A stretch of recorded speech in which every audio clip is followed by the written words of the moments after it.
question and bring a microphone to you, and Thorsten's on the other side there.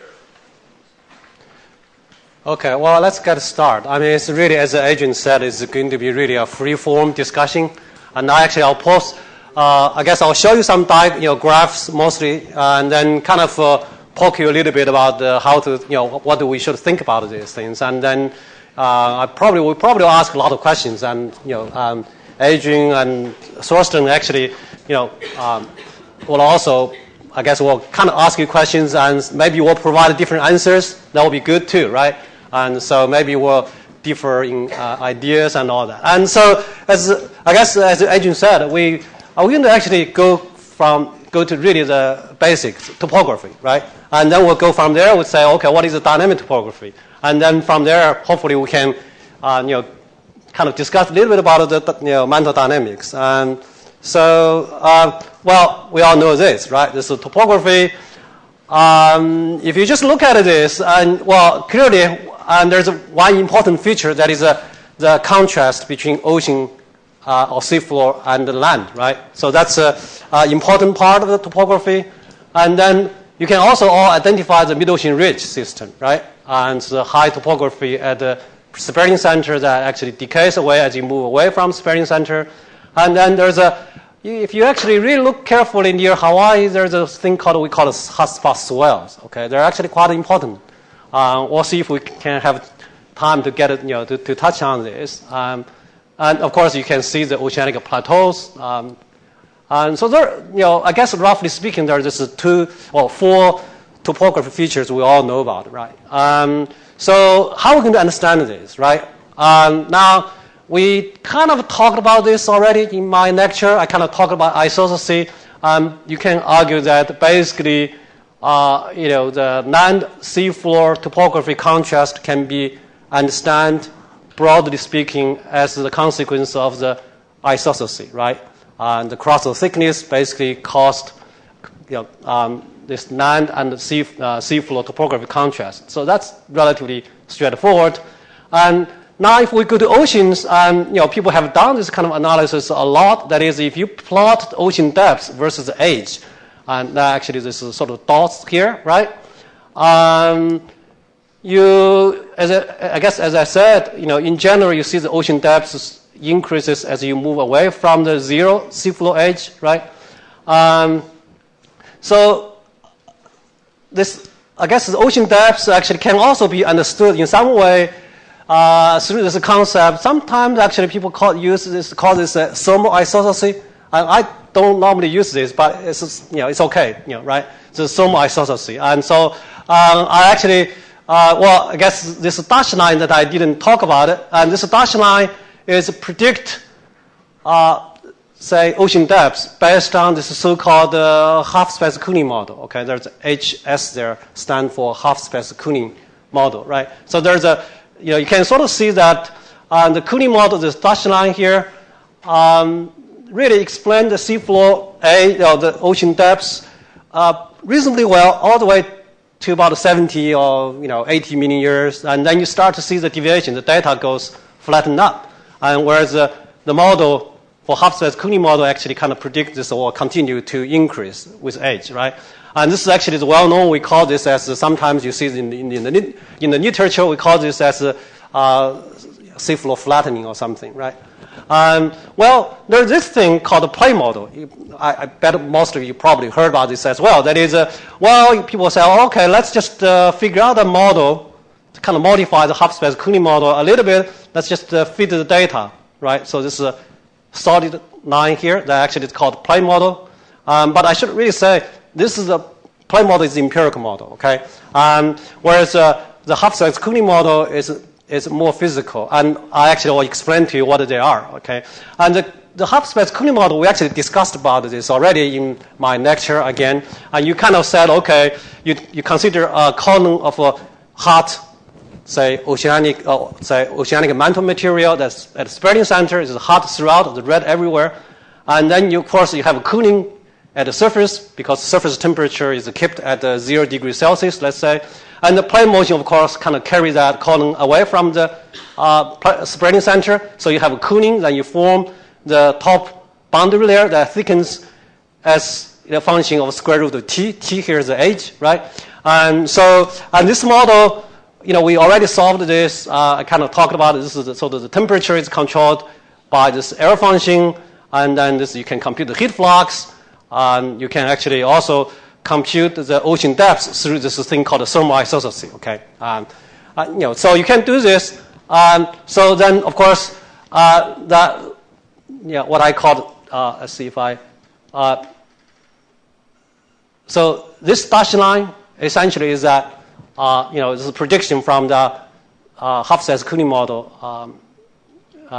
Okay, and then the plane model kind of basically it's a revision of the half-size cooling model, and really people propose this to really just fit the data. Okay, so I guess the idea here is that somebody actually asked me afterwards after my lecture saying what is the plane model, and so the plane model basically saying that this cooling actually will not continue indefinitely. Rather, there is some kind of asymptotic thickness of the plate or depth, beyond which, basically the cooling somehow stopped. Okay, the temperature below this delta A, below this plate, is actually all constant. Okay, I just very quickly, of course, Parsons and Mackenzie, when they actually proposed this kind of a plane model, they thought about the physical mechanisms, and the idea is actually the proposal is a small-scale convection, right, below the old oceanic lithosphere, and this is sort of similar kind of argument that I actually went through with you already, that we know the boundary layer somehow thickens with a square root of h, and then if you somehow define a boundary layer Rayleigh number, and we're basically saying that, of course, as t increases and delta increase, and the Rayleigh number will increase as well. And eventually the Rayleigh number will get to a critical point, then small-scale convection may happen. Of course, but is this going to work for the topography to explain the flattening in topography? Well, not necessarily. It's actually, I'm not going to get into this, but I want to point out a very good paper by O'Connell and Hager in 1980. And they actually kind of made it's one sentence, maybe two sentences in their paper. They made a very, very point comment about this idea.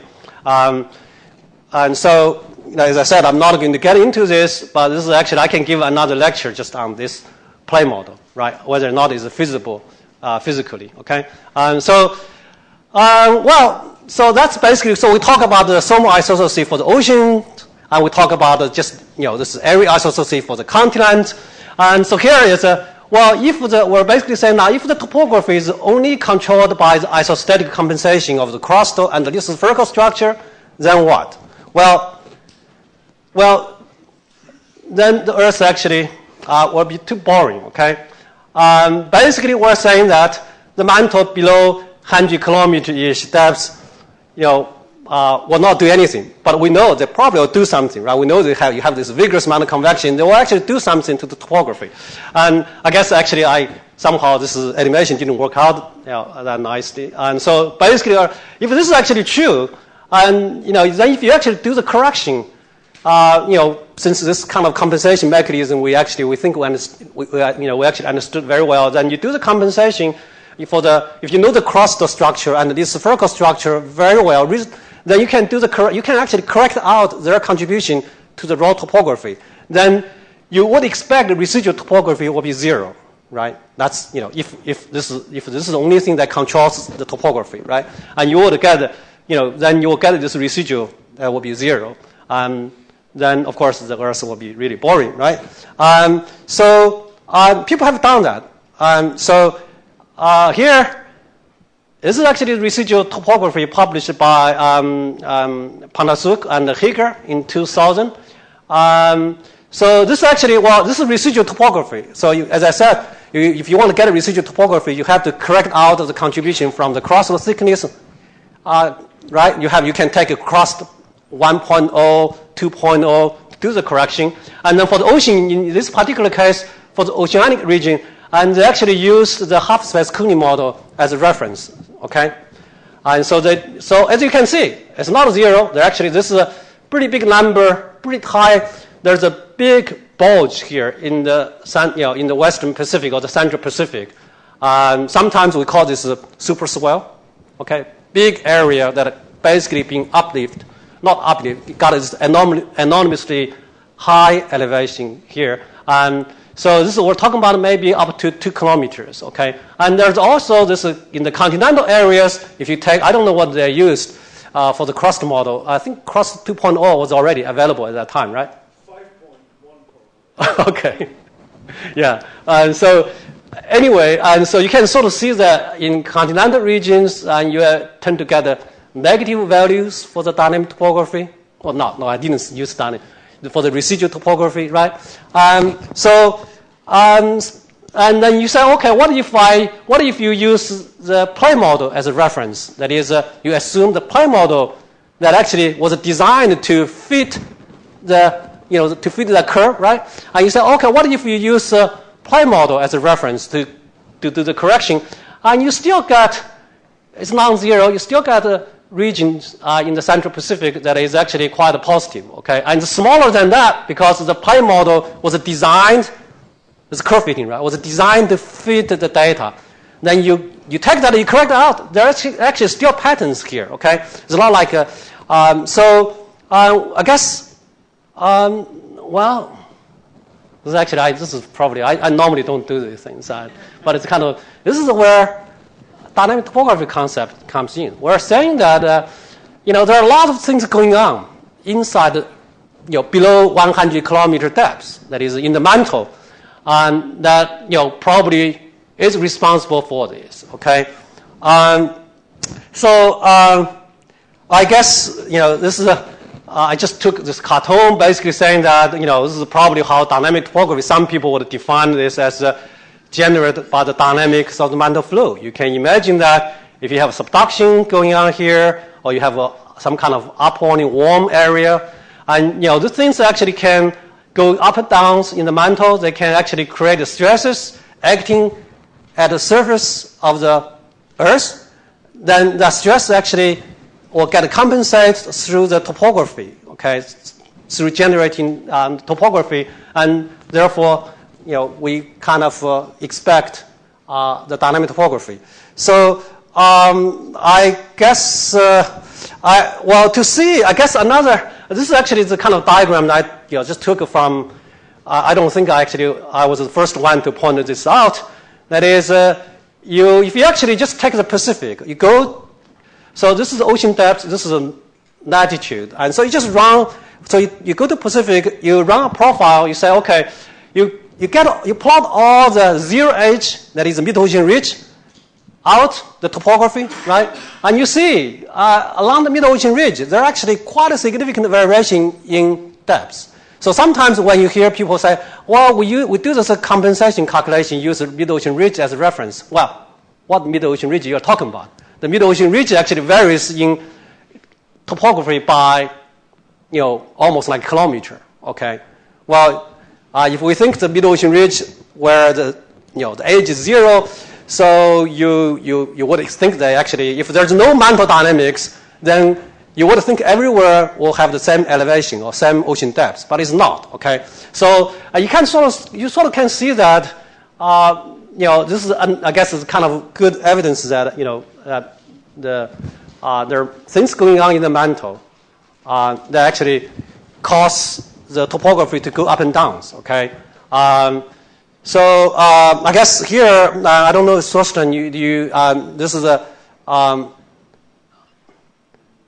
the kind of, I guess you sent me this graph, and I guess this is a prediction from crust 1.0. Is that? Yes. Yeah, this is from 2.0. So, if you have a crust model, and you can take that crust model, just compute the isostatically compensated topography, right? This is essentially the predictions that you see.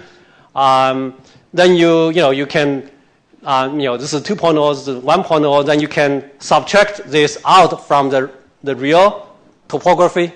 That's, then you end up with the residual topography. Then this is a whole bunch of different residual topography. This is the one that I showed you earlier. I think this is actually based on the plane model, looks like, right? So here, I guess, here is actually a good breaking point. This is where we basically take the raw topography and we consider the processes that we think we understood very well.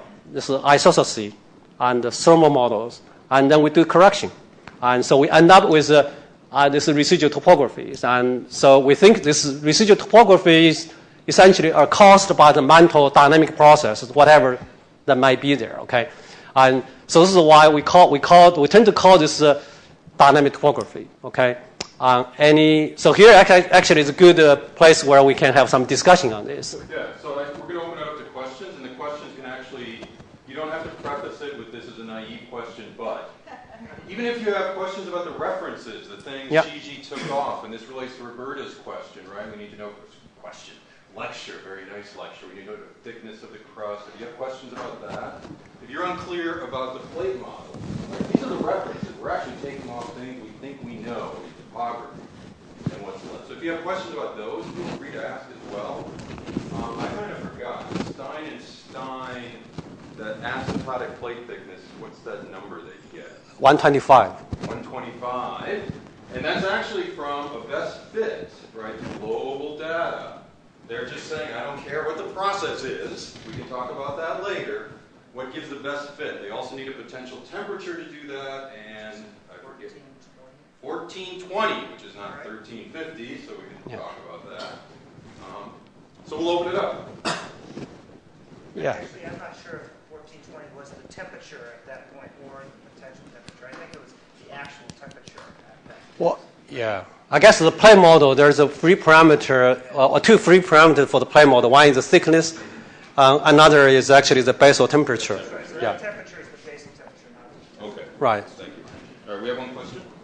So when I look at these models, one thing that kind of jumps out at me is that we have this high residual topography at the poles of a lot of these models, which seems counterintuitive to me because normally we think about ice sheets loading, and which would depress the topography. Thorsten. Yeah, so this slide, I think we can spend an hour sort of discussing this slide, and I could now go ahead and explain, why I may prefer one model or the other, or what we may sort of learn of these, or we could just sort of start sort of guessing. I think the important part to note here is that in some way, all of these figures, not really, but thanks. All of these figures represent a certain estimate as to what is anomalous, right? And so there, you can see that there are strong differences here, obviously between the top two models, because those models do not include a correction for the oceanic lithosphere. And there are strong differences here between those four models, which include other sort of assumptions. So I could now go ahead and comment as to what's going on here. Or a quick comment is that on the pole we don't know the crustal structure. That's it. So it's clear that the correction is badly done.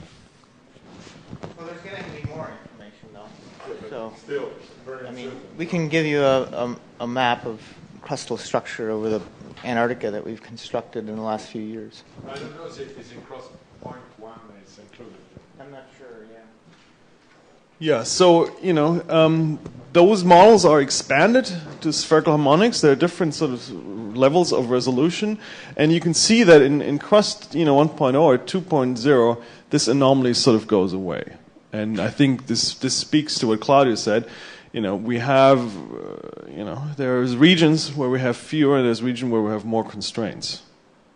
And so, for example, you can sort of, let's take, so these lower four figures I got from Nicolas Flamand. There's a review paper where those are taken from. And you can sort of guess what happened for the Flamand et al. Model, the one on the left in the middle. So what about the continental domain? What about the residuals there? Do those look familiar?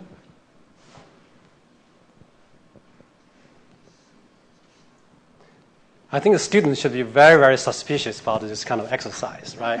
And so rest your, just throw your rocks, not at me, and the maps. I mean, like, for example, look at the Himalayas, right? Look at Tibet. This model is very different from all of the other models, really, when it comes to Tibet. So any guess why that might be?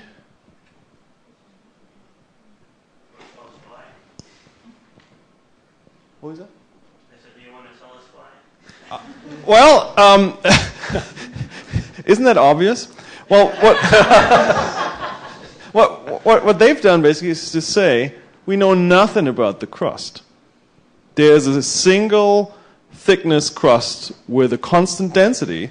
So what is anomalous here is basically topography, right? Because if the crust were constant thickness, all of Tibet should be enormously pushed up.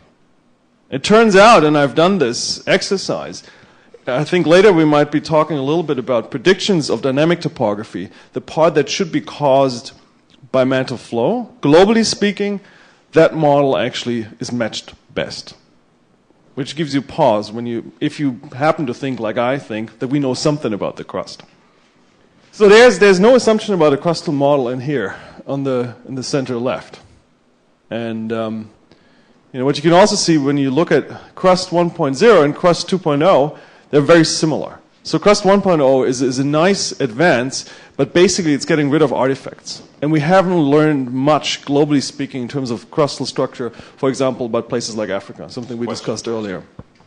What about the color, the scales? Why they are different? What's the confidence level? Why some of them have one significant figures, one has larger? Oh, that's just a plotting thing. I did this in 2 minutes for this presentation. But what is important is that the amplitudes are different, right? So up here, these models just assume, for sake purpose of argument, that the oceanic signal is anomalous. And so the mean is taken out, and then you get plus minus 3 kilometer variations. In those particular models, the oceanic signal, because we understand that, its lithospheric is taken out, and then you get more something of the order of plus or minus 1.5 or 2. Are there other questions? And I think Thorsten hit on why we want to be clear about our references, right? Because what we're doing is removing the contribution of things we think we know and understand, and we want to make sure we do know and understand them, because what's going to be left over is the stuff we're then going to maybe want to explain. Maybe something in the ocean floor below continents, you're going to have to say something else is causing that topography, is that delamination, drips, whatever you want, but we want to be confident in how we remove, quote unquote, what we know. There's a question in the back. No, just maybe Thorsten would like, or any of you like comment on the fact that beneath Asia you always found this negative residual. So is anything to do with the fact that we are not able to correct correctly the density structure there? Yeah, I mean, this is a good question, and there's no correction for lithospheric structure here. So if you take those at face value, that would say that the cratons are pulling things down a little bit. So it's not perfectly isopycnic. That's the inference you would, make based on those. So whatever is blue, whatever is red here, can be either compensated by sort of 4 major effects. Lateral variations in density, which are typically not included, but one could include those for the crust fairly easily. Lateral variations in lithospheric thickness and lateral variations in lithospheric density. And so the latter two are less important than the crustal variations.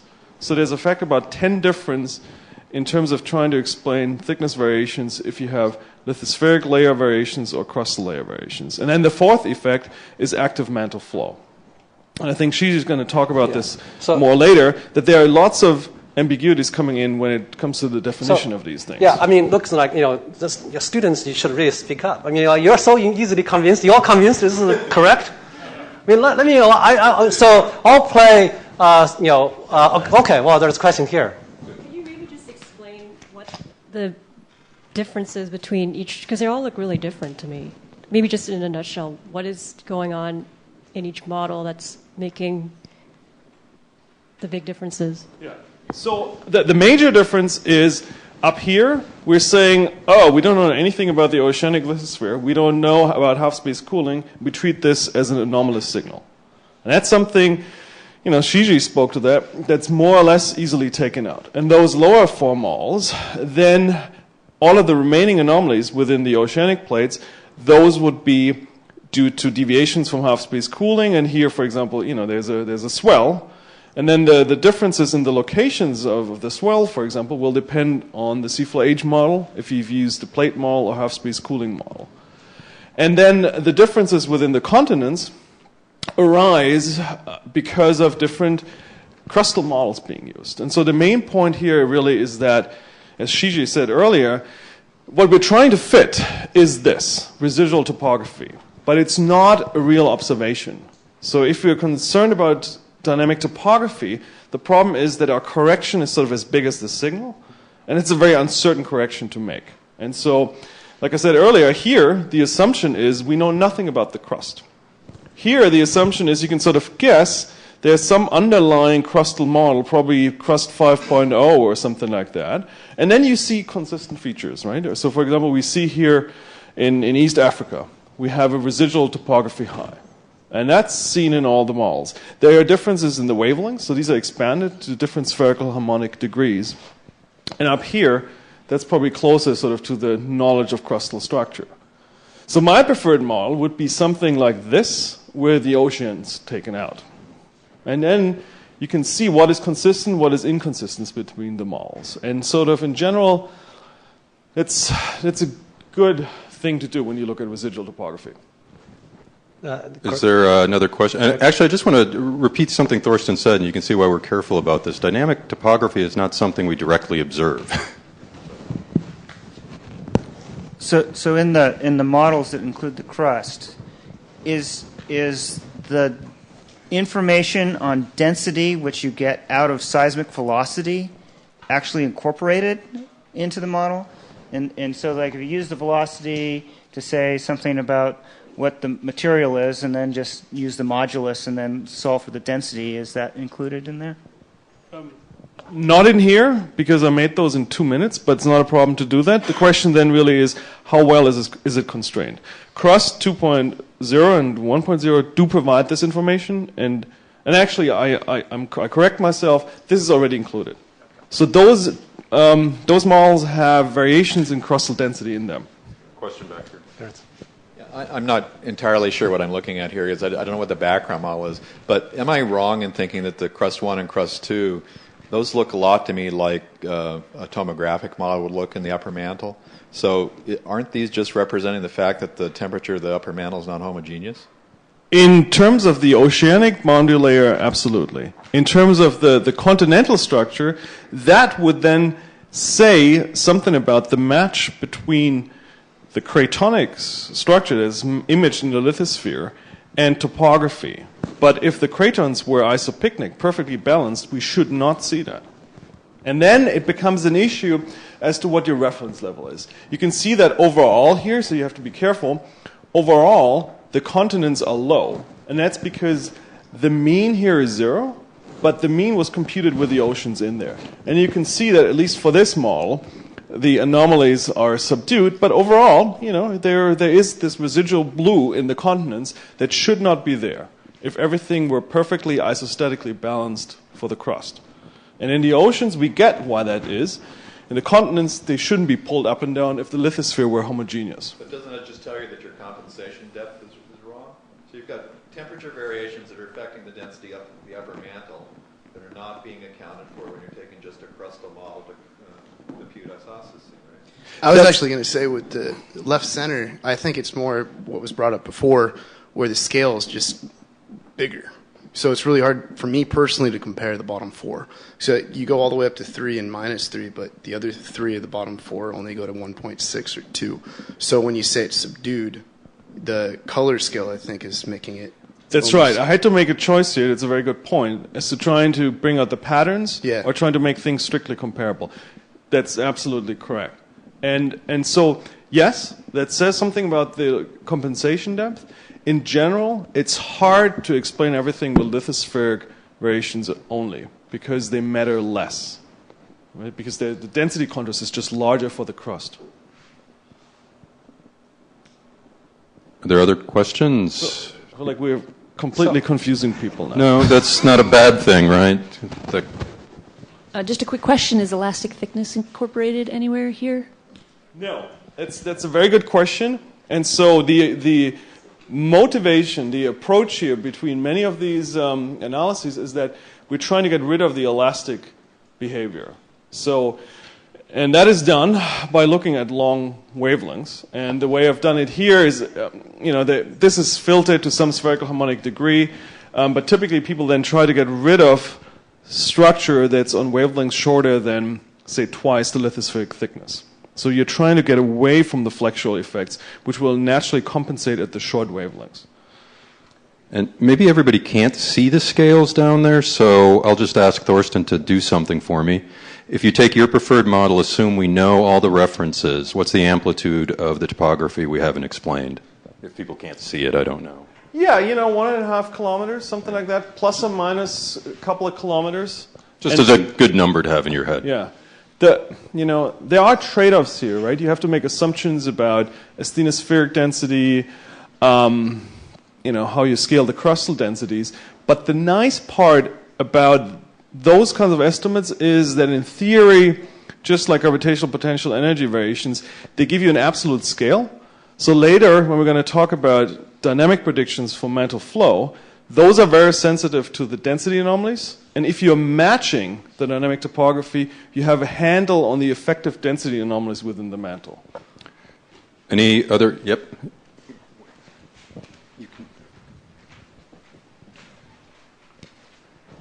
I mean, one thing, how does this compare to the gravity models? Well, that's a good question. Well, maybe this is a good time, So let's see. I'm not convinced, okay? If I would just play this role that I'm a tough guy, look, this is the present day, right? We know there are a lot of uncertainties with the density structure. Thorsten pointed out.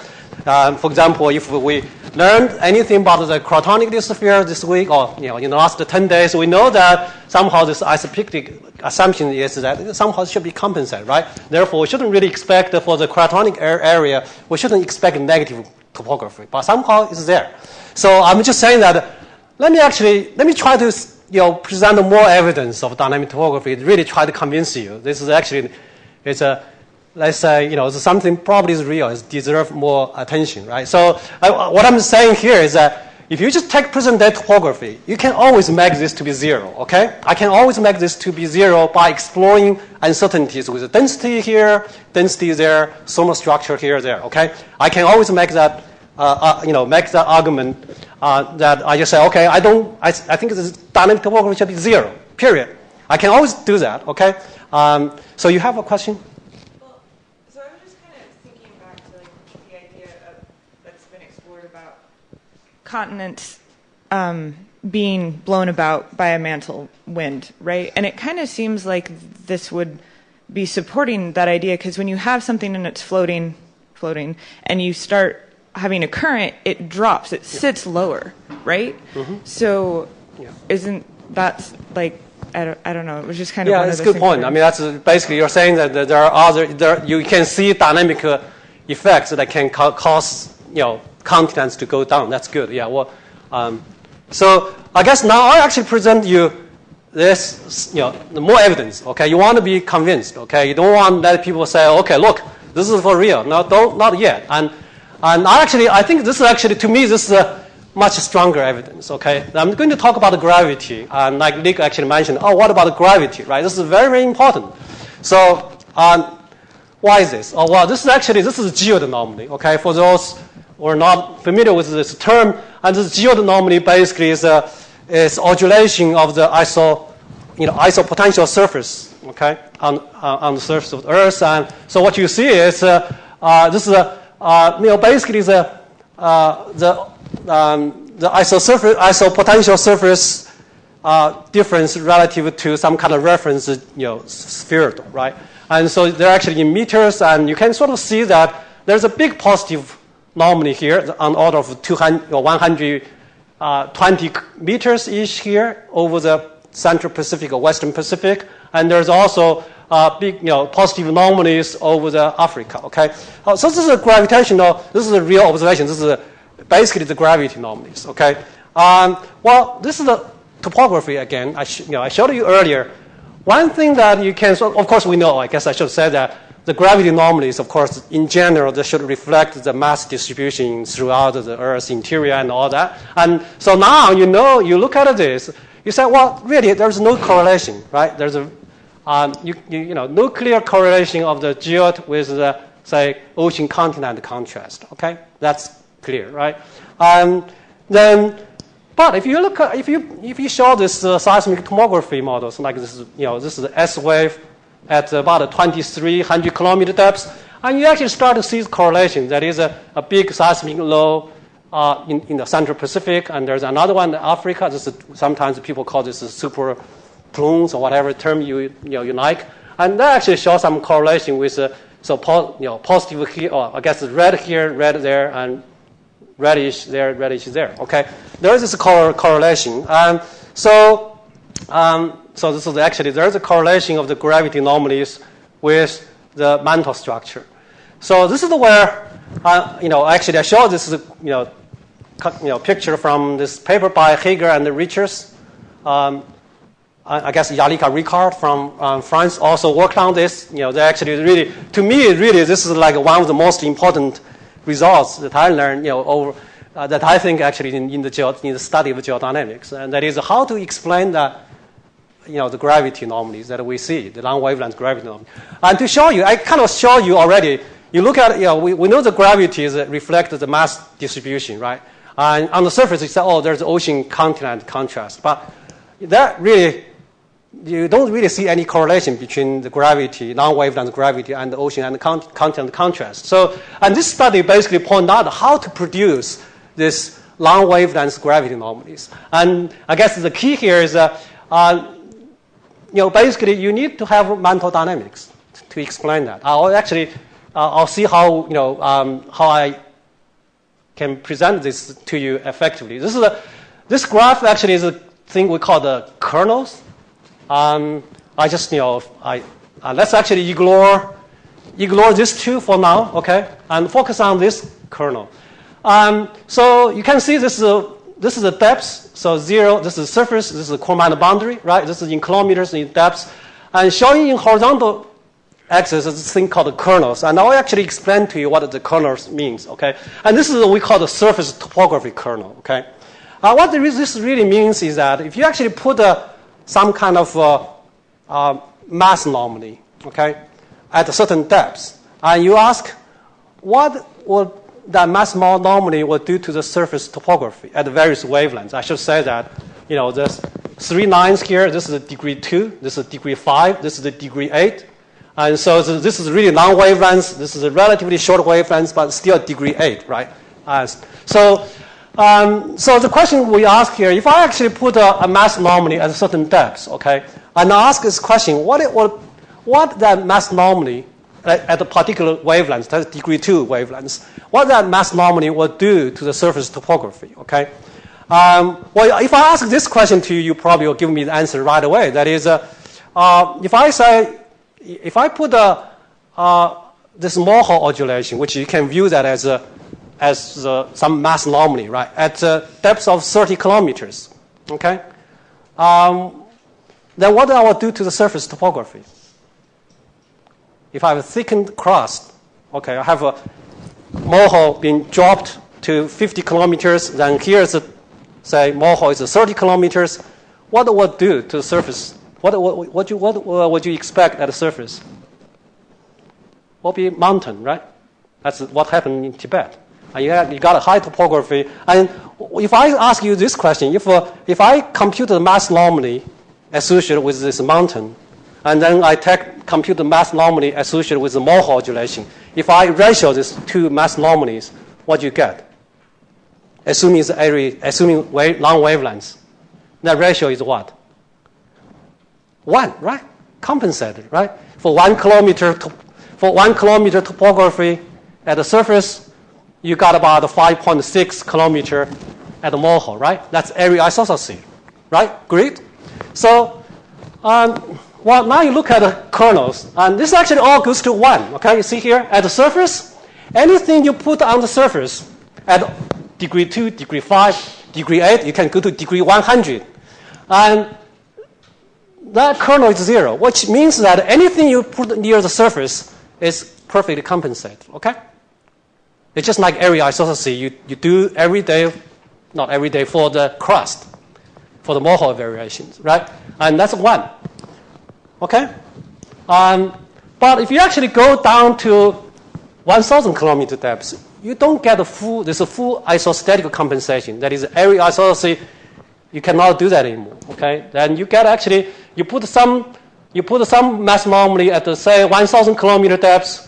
Well, the kernel says that it should be 0.4, which means that, you're not going to get is, if I put this 5-6 kilometer oscillation, some kind of oscillation of, sort of topography at 1,000 kilometer depths, then I will not get 1 kilometer mountains, okay? Rather, I'll get maybe 0.4, okay? So this is the meaning of the kernels. Got that? So the compensation works very well if you put the mass anomaly near the surface, okay? And sometimes we call this as dynamic compensation, okay? And how you get this? Well, this is from Newton's law, okay? There's no any assumption other than Newton's law, okay? That's the conservation momentum that we. Is this okay? I'm going to skip. This is actually the command boundary kernel. I'm going to skip that. Now I'll actually go to the gravity, the non-wavelength gravity. Okay. Again, degree 2, degree 5, degree 8. What do you see? Well, again, the kernel, same idea. That is, the kernel is to say that if I put the mass anomaly at some depth, and this I can read, like if I had a degree 2, then I can read from this curve that tells me how much gravity anomaly that I would get at the surface, okay? So I ask you this question. What is the kernel of the geoid at the surface? Which is to say, if I put the mass anomaly at the surface, and then I ask what gravity should I get, gravity anomaly, then I should read from this kernel. What is that? That's 0, right? And so, which basically saying that if you put the mass anomalies at long wavelengths near the surface, and they don't produce gravity anomalies. That's why you go to Tibet, you look at free air, almost 0, right? Free air, gravity anomaly at Tibet, the big mountain range there, there's no free air gravity anomalies, okay? And you can sort of see that. This is all from the prediction of these dynamic models. So you can say, well, I always said to people, area isostasy, there's nothing special with area isostasy. That's just that's a consequence of Newton's law, okay? And this is why, okay? So now this brings to a question that is, well, how do you actually produce that long wavelength gravity anomaly that we see on the Earth's surface, right? And, anything near the surface, anything you threw at the surface, near the surface, it's not going to help you, okay? That's why you cannot, put all the mass anomaly near the surface. You can argue, if I show you the topography, I show you that topography is the residual topography. You can, I show you the there's dynamic topography. You can always say, no, I don't believe that. There's uncertainties with the density structure here, there, at the shallow depths that I can always explore the uncertainty, then argue for 0 dynamic topography. Well, as I said, if you look at gravity, then if you want to put the mass anomalies near the surface, they will be isostatically compensated, and they will produce 0 gravity anomalies. Therefore, you cannot explain the observed non-wavelength geoid anomalies. So therefore, if you can say that the non-zero geoid kernels, or the place where you want to put your buoyancy to produce non-zero gravity anomalies, is somewhere in the middle of the mantle here. You cannot put in near the command boundary, and the kernel there goes 0 as well. Okay, and so this is where I guess Heger. This is why I said this is really, if you ask me to rank all the, the geodynamic studies, what is the most beautiful ones, that I will say really this is really, really significant, really, really And there's a so beautiful. Okay. So now this is how Hager and Richards and Ricard how they explain the long wavelength geode. This is observed. This is modeled. Well, in their model, they actually take the seismic tomography models for long wavelength structure, and they also consider the slab. And now you see how they produce, how they reproduce, observe the geode. And I don't think this conclusion will. I don't think there's any way to get around with this. And of course, you're going to see there's a consequence of this model. You see dynamic topography that is actually kind of similar to what Thorsten showed, what we showed earlier, and not exactly, but at long wavelengths they're really, really similar. Okay, and so for those, I mean, if you are in the business like what I'm in, sometimes I have to kind of argue for, dynamic topography is not something we kind of imagine, okay? You really need that to explain, if not the residual topography, that's kind of hard to argue. As I said, there are a lot of uncertainties doing the corrections, but just look at this, okay? This is the only way to explain the long wavelength geode that I know of, okay? You need to get the mantle evolved. You need to get the mantle buoyancy, not near the core mantle boundary, not near the surface, somewhere in the middle mantle. You need that buoyancy that drives the convection, that produces dynamic topography, that observe the geode. Okay? Convinced? Let's open for discussion. I am convinced that you need the anomalies. You need the anomalies in the mantle for have these anomalies in the geoid. But why you need also the convection of the mantle? Yeah, this is convection. So this model, really, this is a dynamic model. So in Hager and Richards and Ricard models, there's convection, there's a current. You put the buoyancy in, then the heavy stuff will sink, the light stuff will rise. So that set up the circulations. Then that also produces, that also pushes the surface up and down. That's what we call the dynamic topography. Yeah, what Shiji kind of skipped over a little bit is that there's a more or less subtle argument involved in the study here that compares the static effects that you would get just because you have an excess anomaly without flow with that which you would get if you would include the flow. And then it turns out that if the mantle just had one viscosity, the sign would be wrong on top of the subduction zone. So this sort of approach that then leads to kernels, as Shiji had shown, if you include for a higher viscosity lower mantle, is one of our strongest constraints on the relative variations in viscosities with depth. So there is a subtle argument behind these kernels.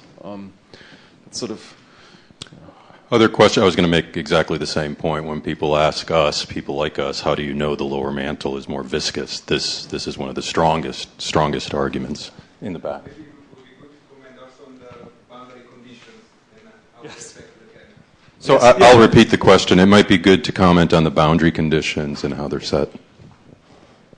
Yeah, so these are free slip computation, meaning that there are no plate boundaries involved. And so if you, in the first step, then ask, well, okay, fine, we can fit the geoid, but then it turns out you cannot really fit the plate motions because there are no lateral variations in viscosity, and the most important lateral variations in viscosity are the plate boundaries. That's why we have plate tectonics, strain is localized.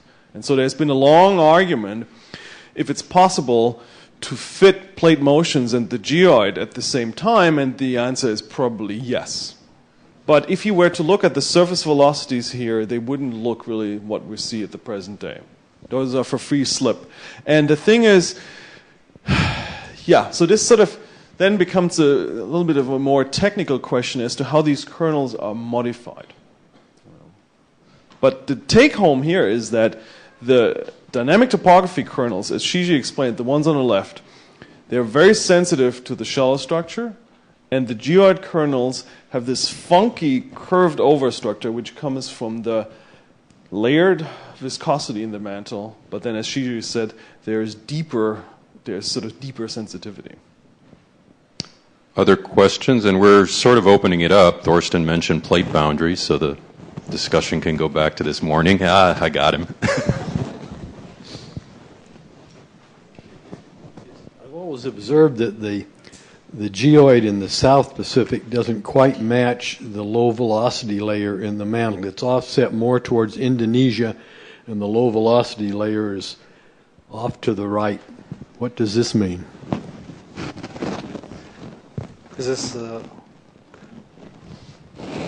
you mean like here, there, the comparisons? Is that what you? Well, you have the color one showing it really well. That one, I can't see that well. Oh, the color one. Okay, let's see. You mean this? That's observed? Yeah. The geoid anomaly looks to me like it's centered over Indonesia, but when you show the low velocity seismic wave velocity, it's centered off to the right of that anomaly. Oh, well, yeah. I guess this is at one particular depth, so I guess I don't have the 3D view of these things. Yeah. And that's just tomography on the lower right. Oh, this is topography. What you have to envision is a filtering sort of process where these kernels are applied to the different depth layers of density in the mantle. And so, there's this geoid business, ever since this first beautiful study, get kind of a little ugly at times. And so the bottom line is really, I think, that if you allow for lots of buttons to be turned, then we can match the geoid almost as well as we want. And the main sort of knobs to be turned relate to the scaling between tomography, as shown here, and density anomalies. So if you have a one-to-one mapping, if you assume everything is thermal in origin in terms of velocity anomalies, then maybe you cannot perhaps fit all of the patterns in the geoid. If you allow for compositional variations, you have much more leeway, not surprisingly. What is also maybe useful to note is that geoid anomalies aren't geoid anomalies. So people like to plot those differently, and it comes down to if you correct for the ellipticity of the Earth, or if you correct for the ellipticity that would be expected given a rotating Earth like ours that is differentiated. And that makes these patterns look quite differently, but most geodynamicists agree there's a right way to do that. Which doesn't mean that you might find papers in Nature Geoscience which do it the wrong way. We can say confidently 3 of them do, so... But that's something that we agree on. And but by the way, it's Naki Boglo is not cool anymore. You're supposed to do it differently. It's about a 1% difference. And other questions? And we'll open it up to open discussion if you want to ask anything. I guess one thing that I would comment that is, it's certainly true there are parameters that you can tune, to fit the observed geoid. But I guess it's a general concept. It's certainly, correct. There's no other way. I guess there's no other simple way to explain the observation, which is so, very robust observation. Between a comment and the questions. Of course, I agree that it's one of the most remarkable results that reproduce the geoid so well based on some density scaling of seismic tomography and this beautiful approach. But of course, the analytical solution is assume that viscosity profile is 1D, it's an average. And as you said, there are these density variations due to the thermal convections. We also expect that if viscosity is temperature dependent, we have lateral variation in viscosity. So it's of course we know that we are assuming something that is not should be exactly right. And of course there is a trade-off between the density and the viscosity in all these models. So at the end we would like to understand both density and viscosity very well. So maybe it's just an idea to comment on the trade-off between density and viscosity and how we can improve it. So correct me if I'm wrong, it seems the issue you're bringing up is the potential of lateral viscosity variations. One of the things some of us, and it's just mathematical things we like, the elegance here is it's a completely analytical solution. And it's the fact it's analytical, it assumes there are no lateral variations. Once you allow for those, the propagator matrix can't work. And that was sort of the question, what would happen potentially if we start allowing for that? And some people have, so I don't know if... Yeah, so this is not a limitation anymore. This used to be one, and there's sort of beginning consensus as to, lateral viscosity variations matter. And we knew this based on work 20 years ago in 2D, but also in 3D they matter. But the general conclusions here are the same. And if you do an inversion with lateral viscosity variations, you find things such that you may get away with a higher average viscosity for the lithosphere, because now you can break it at the plate boundaries. And what you've inferred before, without any lateral viscosity variations, would have given you a lower effective viscosity. So big deal to some extent. But we can do this. What is interesting is that there's a link, and we're going to hear more about this later here, because if you take dynamic topography, then the first order dynamic topography is sensitive to the density anomalies. Now, uplift rate, the change in dynamic topography, is sensitive to dynamic topography times velocity. So you go back to the Stokes velocity that Shiji talked about, and it gives you density squared divided by viscosity.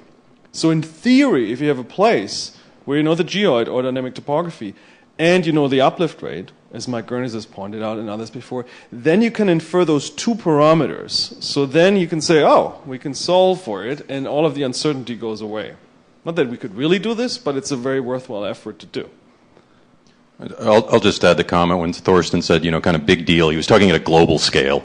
For some regional problems, you might really want to consider it. Is that correct? No, I mean, we've written papers saying, yeah, it matters, but all the conclusions that Shiji gave, they're the same. So I just, in terms of, this is a very confusing subject for me. So I just wanted to see if I understood you correctly. The first slide with the 6 different pictures of things that you call dynamic topography, but they're really just topography corrected with some idea of what the density distribution is within the shallow part of the Earth. Yeah. So if we call that the residual topography, you are arguing that part of that residual topography is dynamic. And I think we haven't gotten to the point where you're actually telling us how much of it is. Because, in fact, in the residual topography images that you showed, it was plus minus 3 kilometers. And if we think that these plates are moving around on top of a dynamically convecting mantle, we could expect, if the whole residual topography was dynamic, that these plates would be moving up and down by plus minus 3 kilometers. And that's probably not what you're going to tell us. But you're going to say that a part of that corrected datum topography that I think we should call residual topography, yes, is explained by dynamic processes in the Earth's mantle. Is that? Yeah. It sounds to me that you understood it perfectly. Yeah. Or there is another option. Shiji explained it so elegantly anybody could understand it. So I think we all agree in that those 6 maps we would all call residual topography. Residual, that's right. Yeah. That is a better word, yeah. So there's a little confusion there. Maybe there was confusion the way that, I talked about it, but Shiji tried to say that. Now, the dynamic part is slightly more interesting because you can have lithospheric variations that we haven't talked about, and those may be static in the sense that right now you don't invoke a dynamic convective origin, but if you have a thin lithosphere, it's due to a convective process. You might not want to call it dynamic. What Shiji was referring to is the more common definition of dynamic topography as being due to active flow at the present day. So there, the debate starts, what do you call dynamic? But I think everybody would agree residual topography is what you get from the observed topography after taking out a known crustal or lithospheric model.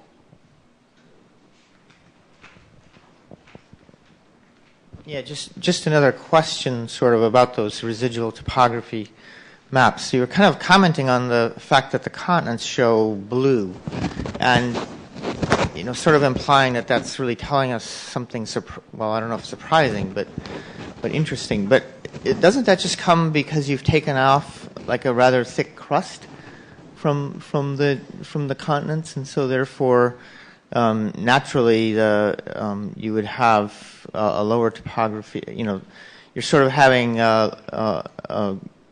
in order to balance the crust that you've taken off, that they would have to be blue.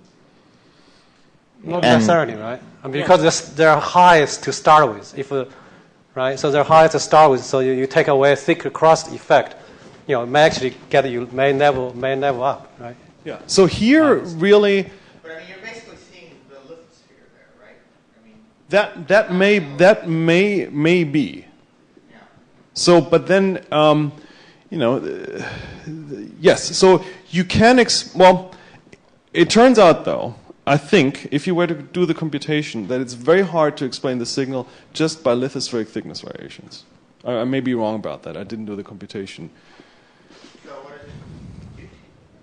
Because it seems to correlate quite well with the lithosphere. Well, I think it's a mix between density anomalies in the continental lithosphere and thickness variations, and then perhaps some other dynamic effects. I don't know. So, it depends really on the amplitude. If you have a couple hundred meters, then Shiji, do you have this slide that I sent you? So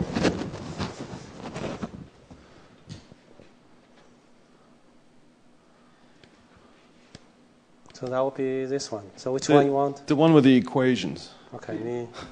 Oh, joy. See, if you can't answer a question, just show an equation. No. So this thing here, it does just that. That says, here's your predicted topography, allowing for a crustal layer and a lithospheric layer.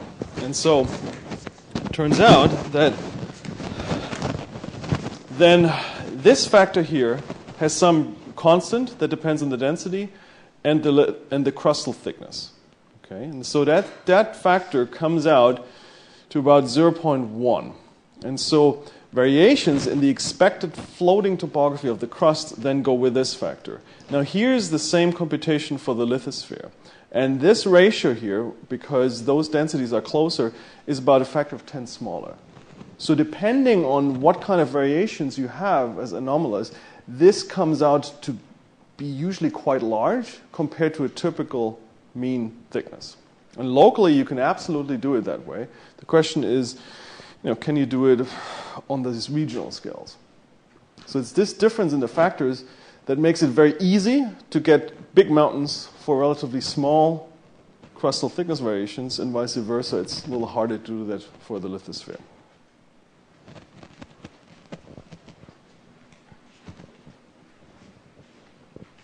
I just want to follow up on this amplitude issue. Is it correct that this dynamic effect due to mantle convection can explain the amplitude of the geoid very well, but not so for the residual topography? I seem to somehow got the impression that you can explain half of the residual topography. I guess the residual topography has quite a bit of uncertainties there, right? And so I guess I don't know if anyone can say, I got the best residual topography. So so you may say the data you want, which is the residual topography that you want to explain, away. Actually, there are quite some uncertainties with that. So let me say it. I got the best residual topography, and I typically. It was stated that we can match the geoid anomaly amplitudes, but we have a problem with the dynamic topography. I'm not sure if that is necessarily still true.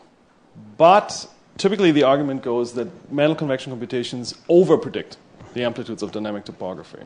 But plus or minus 1.5 kilometers or so, I think, is broadly consistent with some of the geodynamic models. So we're maybe getting somewhere. Take some time to think. No rush. If there are more questions. And again, we'll open it up to general questions if we want to have them. So and again, just this as a comment, if you want to reduce the dynamic topography from a flow computation, you just decrease the density anomaly. The problem is then, if you want to have the correct plate velocities, you then need to adjust the viscosity. And if those two are the only ones you're looking at, you may be able to play that game. However, if you throw in an independent constraint, then at some point you might have a mismatch. So I guess I actually want to bring in another topic into the place, and hopefully after this, and you probably this will generate more discussion. Now, So I guess so far, actually, the things that I talked about, the geoid and the residual topography, and I try to convince you this dynamic topography is significant and is important, but it's all for prison diggers, right?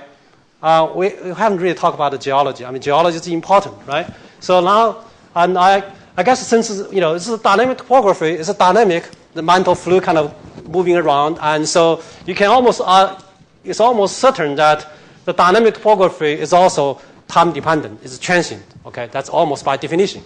And then, of course, that would actually have influence on a lot of geological processes. And so I want to actually just briefly show you a couple of slides.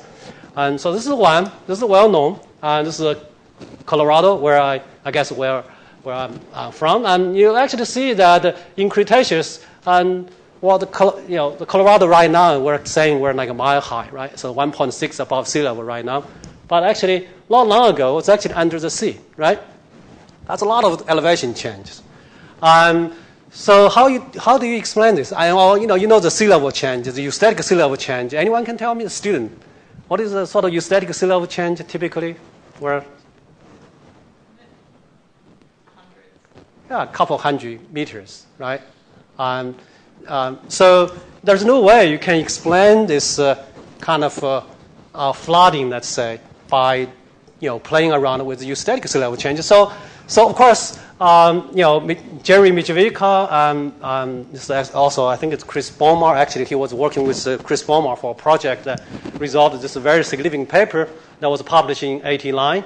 And then later on, Gurneys, also sort of explored this idea. And basically, they were saying that if you actually consider this is a subduction process, this is a subduction that got a negative buoyancy of the slab, that can actually sort of sinking slab, right, and will drag the surface down. And that can give you up to kilometer easily vertical motion. And thus explaining this observation, okay?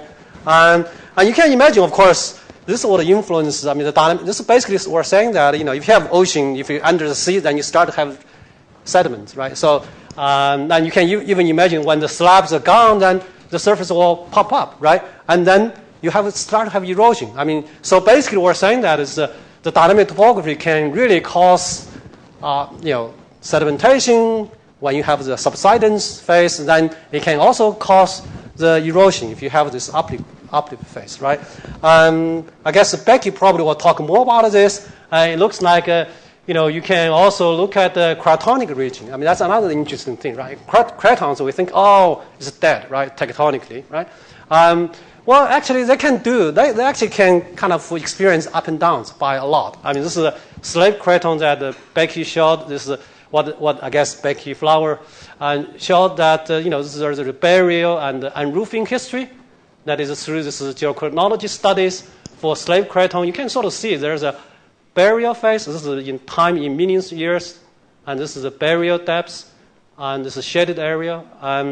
And you can see there this pattern of vertical, the burial and roofing, patterns there in the geological history, and they relate to sedimentation and roofing. And you can also go to slave, sort of Karpov craton. You sort of see this shaded area. You sort of Becky's data, and really, of course, and the dashed line here actually are the dynamic topography predictions from a particular model, which could be wrong, but it's just a model. They actually show some interesting agreement. So I guess, so really, this is like if you bring in the, if you bring in the geology into play, and then again, we can see that the dynamic topography is really important. So now I suppose there will be a lot of discussions, right? Let's see. Now think about the time back, just now we add element time now, in the dynamic topography. As we should, it's dynamic, so it changes with time. And Shiji's given a nice setup for some of the things that are to come, where we're going to try to pull apart, or the other speakers are going to try to pull apart, and Becky will be here, issues of topography over time and geomorphology talks as well. So it's a good segue. So we'll open it up for discussion, questions.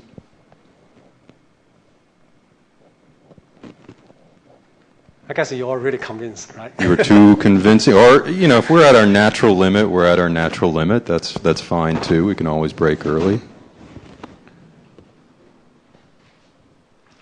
So, if I'm understanding this correctly, is the limit on sort of dynamic topography and the response, the timescale dependence, viscosity? Is that what we're talking about? I don't know. Feel free to. Dynamic topography is kind of static. No, it's one has to be careful, in particular when comparing with geological observations. If we're talking about the present-day anomalous elevation, which we called residual topography earlier, or a change in elevation, which we then call uplift or subsidence. And so the former, the anomalous present-day deflection, mainly depends on the density anomalies alone. The change in them, the time scale comes in when you're talking about uplift or subsidence, and that goes with density anomalies squared over viscosity. Without the viscosity, you don't have a time scale. I guess in the geological history, the change of dynamic topography is controlled by the change of the mantle structure, right? So if you have a subduction going on like some kind of steady state subduction, right? Then the dynamic topography may stay the same as long as you have the subduction. Then just imagine that suddenly the slabs are gone, dropped off, and then that's when you start to see that the surface will rebound back, and that's essentially what Jeremy Jvica actually, and Gurney's and how they actually explain the Cretaceous seaway and why it was low, and then later on kind of now it's a mile, now it's 1 kilometer or 1.6 kilometer. And just a bit of extension into that. I mean, the intuition here was exactly correct. If you imagine there is a downflow and a continent moves over it, you can imagine what you think might happen if you have the dynamic topography. It should go down, and that should be reflected in changes in sea level, which we track by changes in sedimentation. That's generally how those arguments go. Yeah, and it can be potentially quite important effect that you're sitting on a plate that's moving over some sort of anomaly. Then it's not so much that the anomaly goes away or plume spreads out, but you're moving over it. And that will give you time variable dynamic topography that you can think of the first order as being the dynamic topography of the density field and then moving over it. By the way, I just looked up the amplitudes of dynamic topography from 2 recent models, and the predictions from the geodynamics for the dynamic signal are between 1.5 and maybe up to 3 kilometers. So some models would be consistent, others inconsistent. And for the uplift rates, it's an interesting question. How fast can the geodynamics predict changes in topography? And sometimes I feel like we have a bit of a problem to match things when geologists report millimeters per year. So tens of millimeters per year, much better. Michael? To follow up then on, you just mentioned some real numbers and some magnitudes, right? Plus or minus a kilometer or 2. On this figure now we see changes in dynamic topography and unroofing and burial of 8 kilometers. So almost a factor of 4 bigger. Sorry. The dynamic topography is actually, well, let's see. It's my fault. Good that Michael, you cut this. And I actually, the dynamic topography is the amplitude is actually plotted on the other axis. Without numbers. The numbers I didn't want to get into actually. I think your hand has been forced. I was not going to mention the dashed line, now it's all clear. But now you can sort of see that that's the number. So that's 1 kilometer. Yeah. So this is interesting, right? Now we're getting to this sedimentation and erosion. You can ask if you want to have this barrier like of 6 kilometers, say sediment barrier. Well, how much dynamic topography you need? I mean, it's not that obvious, right? I'm going to give it to your advisor first. I was just curious about the Mitrovica model and how they explain the Hudson Seaway, because there's 2 inland seaways when you get up into Canada, right? And is it both due to the slab, and if so, why is that? Whoops. I guess that's not what I...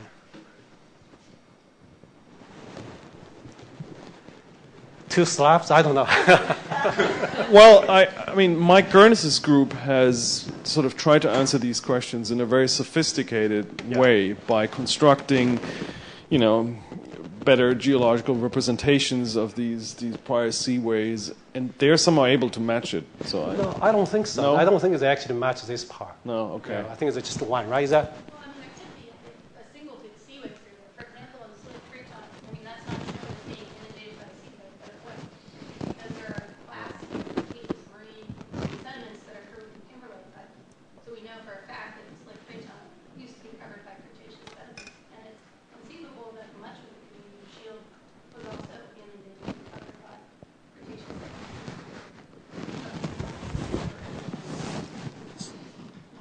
But I guess that the patterns, Shiji's point was maybe that all of our existing subduction models may not be able to match the northern signal. I'm not sure about that.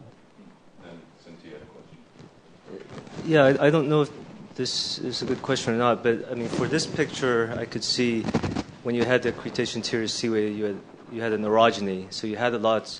When you're getting dynamic substance, and you have a lot of sediments that are a source of sediments to be put into this deepening basin.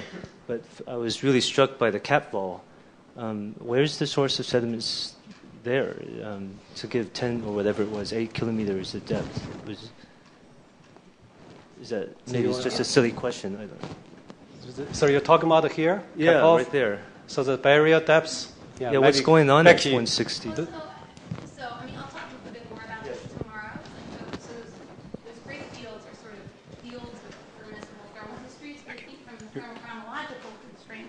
We can really only constrain sort of minimum burial depths. So, for example, in the Capval Craton, that, for example, there's a long-term interval of deposition in the Karoo Basin that happens, throughout much of the Paleozoic until the Karoo flood basalts at about 183 MA. And so those we know were probably maybe 4 kilometers thick. Could have been thicker. We don't know exactly how thick. But I would say that's more of a minimum estimate. And when in the field, you can't really see that. Same with Enslave. We're probably looking at minimum burial depths of 3.5 kilometers, depending on the geotherm assumption. But we don't really, from the thermochronology data that we have, we don't really have an upper bound on that. So I guess in the Capval Craton example, I didn't totally answer your question. Some of those sediments are probably coming from the Cape Fold Belt and such and depositing northward. But maybe sort of trying to be a little bit positive here. You have to realize that what Shiji is showing, those are results, if I'm not mistaken, from global geodynamic computations that wouldn't have been feasible a couple of years ago.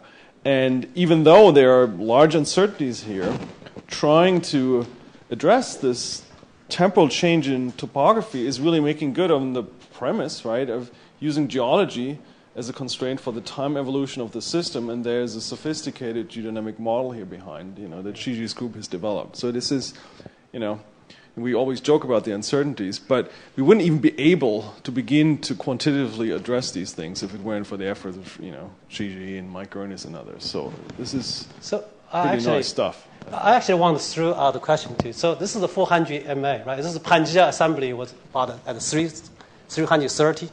So about 400 MA, and 70% of the continents actually were under the sea. That's a lot. Just imagine right now we have a continent 30%, right, of this global surface area, and back 400 MA ago, 400 million years ago, really we're saying like 70% of the land was actually under the sea. Just think about how you can do that. And that then sort of gets to this constant freeboard argument that I never really quite understand how constant it is. But the real constant freeboard arguments, the data was not good that far back, as I understand it. But maybe somebody can correct me. What is that? The argument was, do you know what the term freeboard is? It's how high a ship sits up above. Okay, that's remained constant over, I think, the earliest arguments went maybe 100 million years. And a lot of that was from sedimentation in North America. And then some people did push it further back, but I don't know. Always. Second law of thermodynamics. stop working? Yours has. Yours is not. Trying to rephrase my comment a little bit better before our question. The fact that the continents and the continental cratons look blue on those residual topography, suggests that basically they're lower than average, right?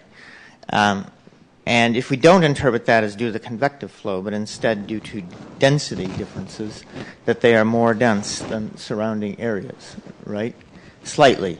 And then the reason that even though they're more dense than the surrounding areas, that they still remain stable above the ocean level most of history, except for these interior seaway cases, is because they have a thick crust. Yes, so they would still be overall be able to float. And I think it would be a straightforward exercise if a student group would want to do that, to quantitatively address this. How much of these residuals could you explore with variable thickness lithosphere? What kind of density anomalies would you require? And oh yes, and we could use information from tomography to get an estimate, or from LAB, or whatever you want to do.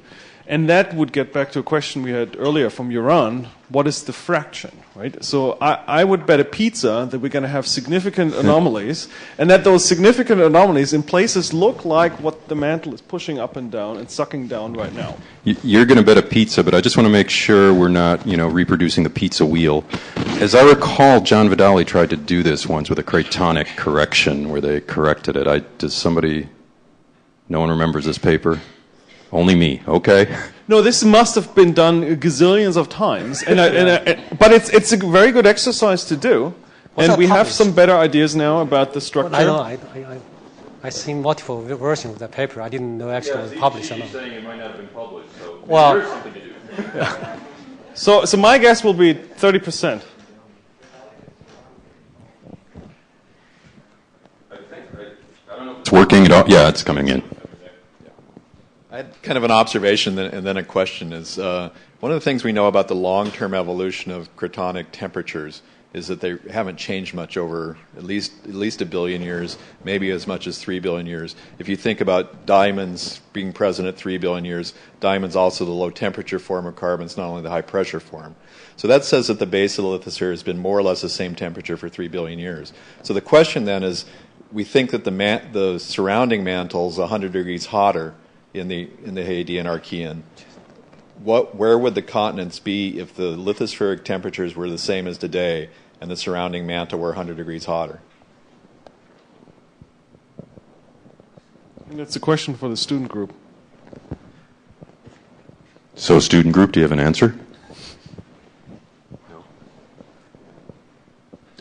But I think it is a question that comes back to that was asked during our cratonic discussions, right? If it's isopicnic now and you go back in time, what happens? And that's an interesting issue, and that might shed some light on how you think cratons might form. Yes, I think. I don't know the quick answer to your. The other potential is that the continents were much lower elevation in the past, and this may get to this issue like great oxidation events if all the continents were below sea level. There is a paper that came out on the emergence of continents that suggested that. No, I think it would be very interesting to get a handle on these things, just to have a way of thinking about this. And I think some of the scenarios that Adrian was talking about in terms of thermal insulation would then make the problem worse, and you might end up with, predicting they would be at unrealistic or more realistic places. I think it would be very worthwhile to do that.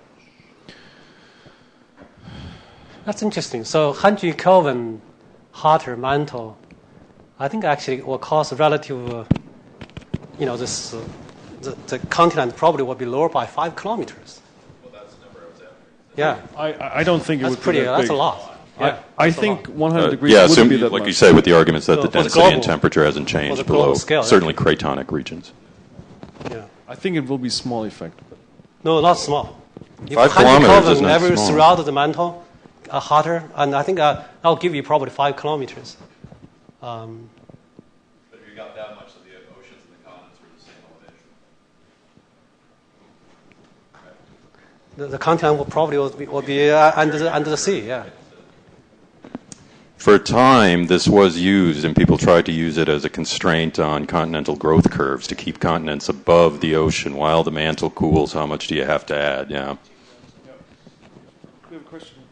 Oh, I have a question about the kernels. So, the kernel is the global average, or is a 1D or 2D?